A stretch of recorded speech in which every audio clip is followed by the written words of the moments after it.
اعوذ باللہ من الشیطان الرجیم بسم اللہ الرحمن الرحیم۔ صدر مجلس، قابل تکریم مقدر اساتذہ کرام، السلام علیکم۔ میری آج کی تقریر کا موضوع ہمیں صرف جھنڈے نہیں بلکہ اپنے ضمیر بھی بلند کرنے ہوں گے، جو کہ ایک انتہائی حساس اور توجہ طلب موضوع ہے۔ آزادی وہ چیز نہیں جو مل جائے آسانی سے، آزادی وہ چیز نہیں جو مل جائے آسانی سے، حاصل ہوتی ہے یہ نعمت ہمت اور قربانی سے۔ پہنچے ہیں ساحل پر ابھر کر گہرے دریا کے پانی سے، گردابوں نے دیکھا ہم کو آنکھیں پھاڑ کر حیرانی سے۔ صدر ذی وقار، آج ہم جس آزادی کا جشن منا رہے ہیں، سڑکوں پر سبز ہلالی پرچم لہرا رہے ہیں، قومی ترانے گا رہے ہیں، تو ایک سوال دل کے اندر دھڑک رہا ہے کہ کیا ہم صرف جھنڈے ہی لہرا رہے ہیں یا واقعی پاکستان کو بہتر مملکت بنانے کے لیے بھی کوشاں ہیں؟ کیونکہ پرچم صرف کپڑے کا ٹکڑا نہیں ہوتا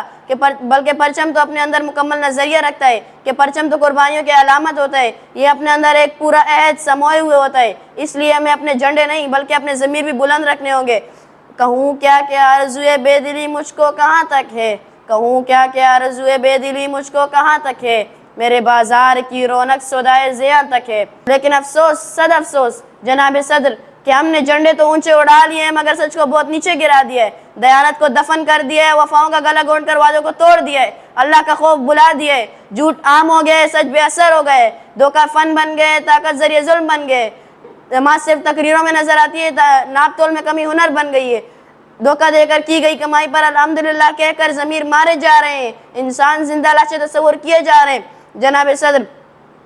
جن قوموں کے ضمیر بلند ہوتے ہیں وہاں مظلوم روتے نہیں ہیں، ظالم پلتے پھولتے نہیں ہیں،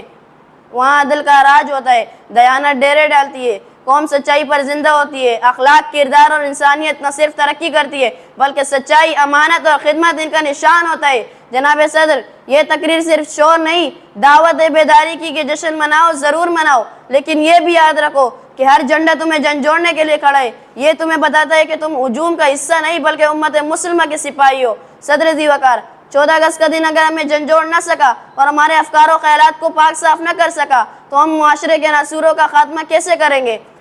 شاعر نے کیا خوب کہا ہے، نگاہ بلند سخن دل نواز جان پرسوز، نگاہ بلند سخن دل نواز جان پرسوز، یہی ہے رخت سفر میرے کارواں کے لیے۔ تو پھر آئے بلند نگاہی اور سخن دل نوازی کو اپنا رخت سفر بناتے ہوئے عہد کرتے ہیں کہ اپنی ذات سے سچائی کا آغاز کریں گے، نمازوں کو رسم نہیں بلکہ دل سے ادا کریں گے، وعدوں کو اپنا وفا کریں گے، جھوٹ کے اجزاء سے اپنے کردار کو ڈسنے نہیں دیں گے۔ آج کا دن تو یہی دعوت دیتا ہے کہ ہمیں صرف جھنڈے نہیں بلکہ اپنے ضمیر بھی بلند رکھنے ہوں گے اور پاکستان کو نعروں میں ہی نہیں بلکہ صحیح معنوں میں اسلامی فلاحی مملکت بنانا ہے تاکہ اپنے رب کے سامنے بھی سرخرو ہوں۔ اس دعا کے ساتھ میں اپنی تقریر کا اختتام کروں گا کہ اللہ تعالیٰ ہمیں بیدار ضمیر عطا فرمائے اور وطن عزیز کو امن، عدل و انصاف کا ترقی و عروج کے اوج ثریا پر پہنچا دے، آمین۔